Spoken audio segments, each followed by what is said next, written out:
Good morning Jeevitha. Very good morning Preethi. Jeevitha, so நம்ம நிறைய ரேண்டமான facts நிறைய பேசிட்டே இருக்கோம். ஸோ வந்து இந்த டாபிக் பேசும்போது ரொம்ப இன்ட்ரெஸ்டிங்கா இருக்கு இல்லையா? எஸ், ஏன்னா நிறைய விஷயங்கள் நம்ம தெரிஞ்சுக்கிறோம். ஸோ டெய்லி நம்ம பார்க்குற விஷயம்லாம் இது கூடவே இருந்தும் நமக்கு தெரியாம இருந்திருக்கு இவ்வளவு நாளா. ஸோ உங்களோட அறிவுனால நானும் வியூவர்ஸும் தெரிஞ்சுட்டு வரோம். ரொம்ப சந்தோஷமா இருக்கு. இந்த மாதிரி என்ன மாதிரி கேண்டில் மாதிரி இருக்கிற மக்களுக்கு வந்து ஊருக்குலாம் ஒளி கொடுக்குறோம்ல. ஸோ இப்போ நம்ம என்ன பண்ண போறோம், அந்த ஒளி தான் கொடுக்க போறோம். பட் அதுக்கு முன்னாடி வியூவர்ஸை வெல்கம் பண்ணணும். பண்ணிடலாம். நேர்கள் அனைவருக்கும் புத்தம் புது காலை வணக்கம்.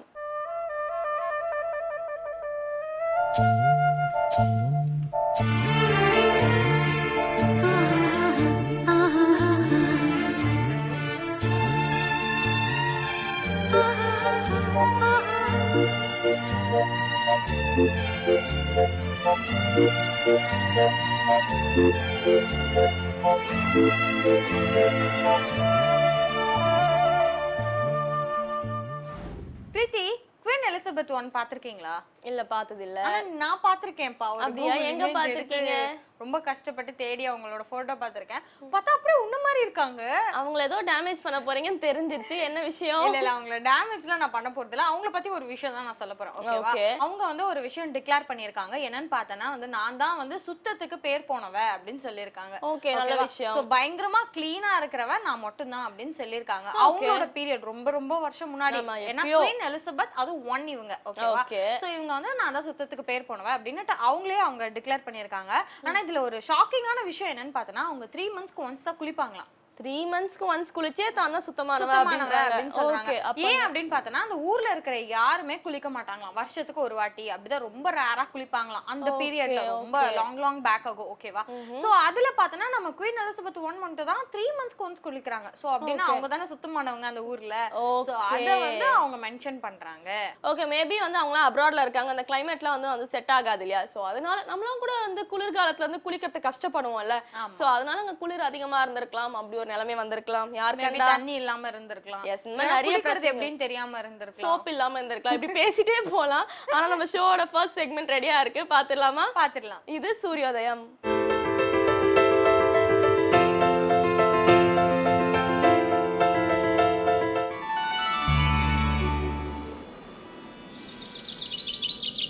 இன்று 27/7/2016 புதன்கிழமை, துர்முகி வருடம் ஆடி மாதம் 12ஆம் தேதி. இன்று சூரியோதயம் 6 மணிக்கு. ராகு காலம் பகல் 12 மணி முதல் 1:30 மணி வரை.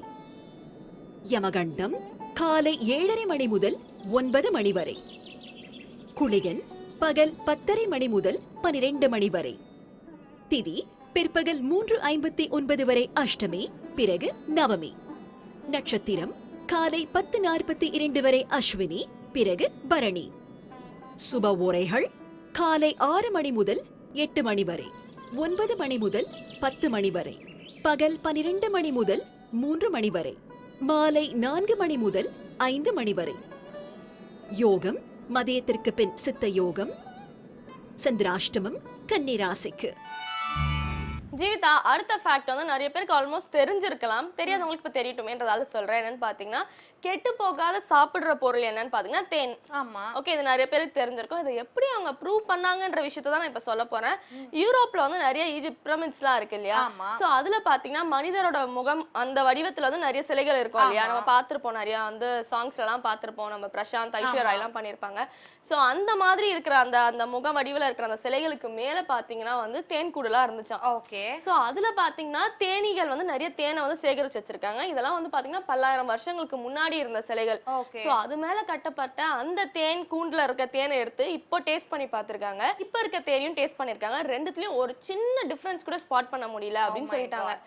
சோ எத்தனை வருஷங்கள் ஆனாலும் எத்தனை தலைமுறைகள் ஆனாலும் சரி, தேன்ல இருக்க அந்த டேஸ்ட் மட்டும் மாறாது, கெட்டும் போகாது அப்படின்னு சொல்றாங்க. பரவாயில்ல, தேன் கெடாதுன்ற விஷயம் எல்லாருக்குமே தெரியும். பட் வந்து எப்படி கண்டுபிடிச்சாங்கன்ற விஷயத்தை வந்து ரொம்ப அழகா சொன்னீங்க பிரீத்தி. இதை தொடர்ந்து அடுத்து வரப்போற செக்மெண்ட்ல பாத்தீங்கன்னா நம்ம லலிதாம்பிகைக்கு 1000 பேர்கள் இருக்கு இல்லையா? அந்த பேர் காரணமும் அதுக்கான சோஸ்திரமும் சொல்றதுக்காக நம்ம இலக்கிய மேகம் ஸ்ரீனிவாசன் ரெடியா இருக்காரு. பாத்துடலாம். இது ஸ்ரீ லலிதா சகஸ்ரநாமம்.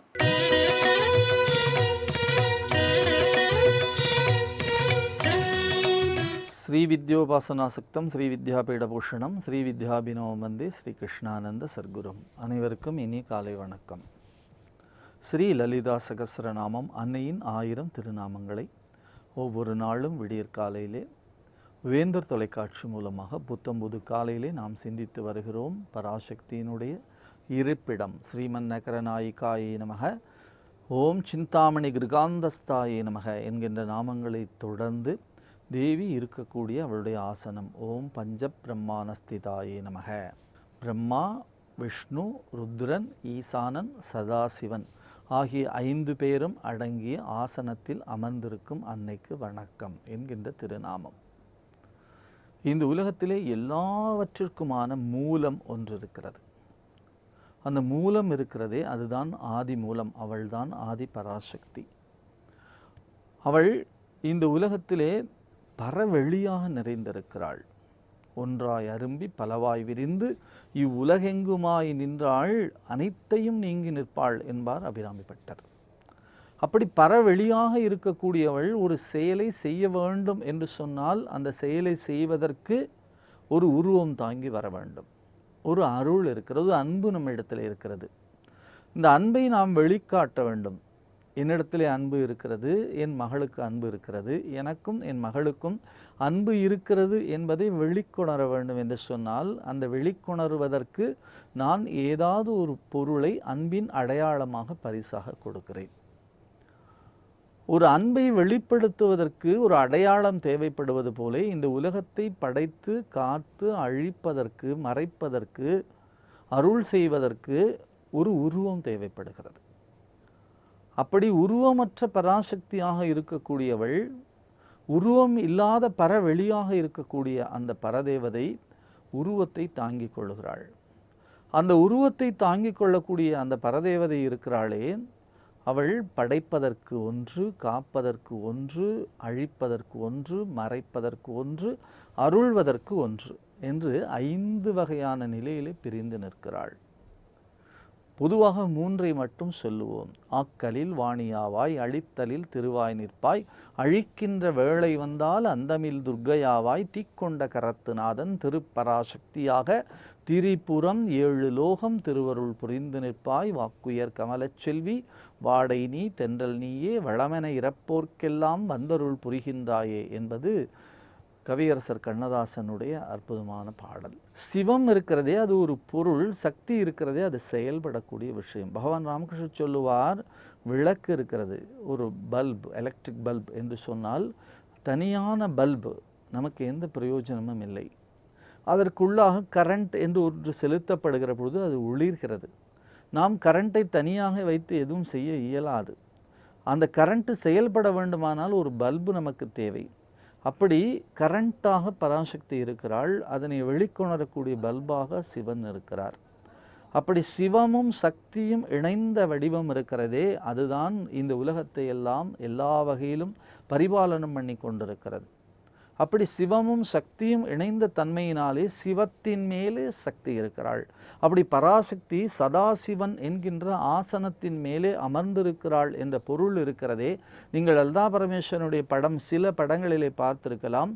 அம்பிகை அமர்ந்திருப்பதற்கு பின்னாலே சிவபெருமான் படுத்திருப்பது போன்ற ஒரு கோலத்தை நீங்கள் பார்க்கலாம்.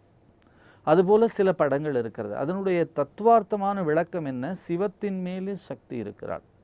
ஆகையினாலே தான் சக்தியற்ற சிவம் சவமாகி விடுகிறது என்று சொல்லுவார்கள். சக்தி இல்லை என்று சொன்னால் கிராமத்திலே என்ன சொல்லுவார்கள்? பழமொழி ஒன்று அடிக்கடி சொல்லுவார்கள், சக்தி இருந்தால் வேலை பாரு, இல்லைன்னா சும்மா சிவனேன்னு கெட என்று சொல்வார்கள். சும்மா சிவனேன்னு கிடப்பது ஒரு நிலை, அதற்குள்ளாக சக்தியை செலுத்தி தொழில் புரிவது ஒரு நிலை.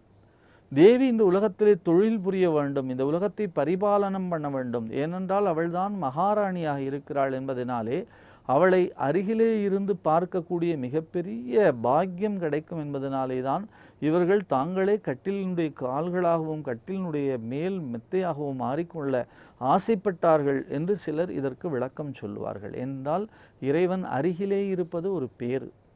அப்படி பிரம்மா, விஷ்ணு, ருத்ரன், ஈசானன் 4வரும் கட்டிலினுடைய கால்களாகவும் கட்டிலினுடைய மேல் மஞ்சமாக இருக்கக்கூடியதாகவும் சதாசிவன் இருக்கிறார். அதற்கு மேலே இருந்து பராசக்தி இந்த உலகத்தை பரிபாலனம் பண்ணி கொண்டிருக்கிறாள்.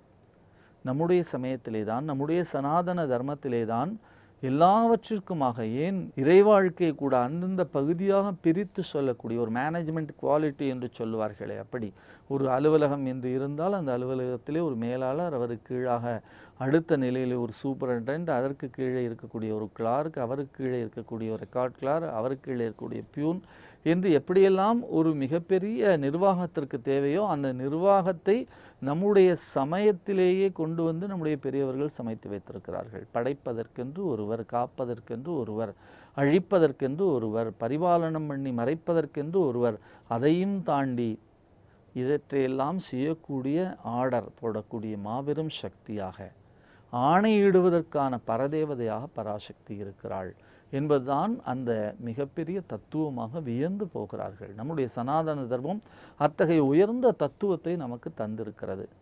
ஆகையினாலே பராசக்தி எதிலே இருக்கிறாள் என்று சொன்னால், ஓம் பஞ்ச பிரம்மாசனஸ்திதாயே நமக என்று சொல்லக்கூடிய நாமம், பஞ்ச பிரம்மாஸ்தனம் என்று சொல்லக்கூடிய அந்த ஸ்தானம் இருக்கிறதே, அதுக்கு பஞ்ச பிரம்மாக்கள் என்று கூட அவர்களுக்கு பெயராக இருக்கிறது. அப்படிப்பட்ட அருமையான திருநாமம் சொல்லக்கூடியதெல்லாம் தேவி பரதேவதை இந்த உலகத்திலே சக்தியாக இருந்து சிவத்தோடு சேர்ந்து தொழில் புரிகிறாள் என்ற ஒரு நிலையை நமக்கு விளக்கி சொல்லியிருக்கிறார்கள். அந்த நிலையிலே தேவி வீற்றிருந்து அருள்பாலித்து கொண்டிருக்கிறாள். அப்படி அருள்பாலித்து கொண்டிருக்கிற பரதேவதை நம்மையும் ஒவ்வொரு நாளும் வழி நடத்த வேண்டும் என்ற பிரார்த்தனையை நாம் இந்த லலிதா சகஸ்ரநாமத்தின் மூலமாக வைத்து, லலிதா சகஸ்ரநாமத்தினுடைய சிறந்த நாமங்களை தொடர்ந்து சிந்திப்போம். நாளை சந்திப்போம். நன்றி, வணக்கம்.